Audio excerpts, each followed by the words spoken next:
আব্দুল উজ্জার চাচা বলতেছে, আব্দুল উজ্জা কালেমা যখন পড়ে নিলাম, এই কালেমাটার হাকিকত তুমি কি জানো?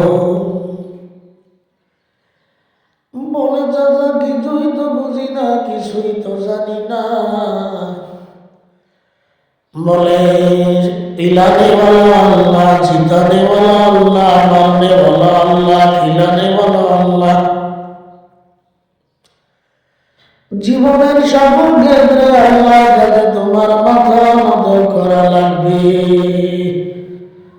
অতএব আমি তোমার বলতে চাই, তুমি কালেমা পড়ে দাও।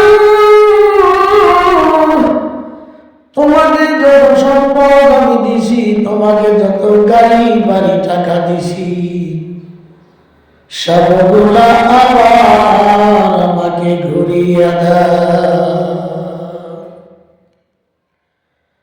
আব্দুল উজ্জা বলতেছেন, চাচা গো যা যা দিছেন সবকিছু লিয়া যান। দুনিয়ার সেরা সম্পদের আমার দরকার নাই। আমি মদিনার নবীজির কদম মোবারকে যেতে চাই।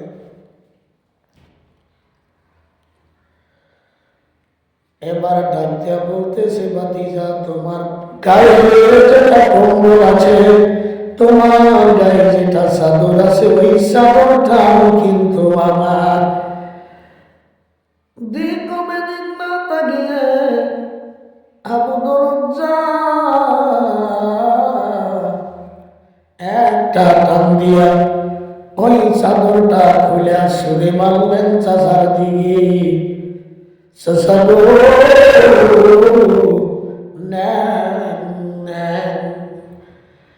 আর বিদায় দেন, আমি মদিনায় চললাম। এ বাবাজিরা, মুসলমানেরা, নজওয়ানেরা, দিলটা নরম করে দেন। দেখেন এক ফোঁটা চোখের পানি আপনার পরে কিনা। যদি পড়ে যায় তো পড়ে যায়, তাহলে আপনি বুঝে নিবেন আমার আল্লাহ আপনারে মাফ করে দিছি। আব্দুল উজ্জা মদিনার দিকে দৌড় মারছে। আব্দুল উজ্জার চাচা বলে, ভাতিজা রে দাঁড়া, তোর পরনে যে লুঙ্গি, এই লুঙ্গিটা টাকার কিনা।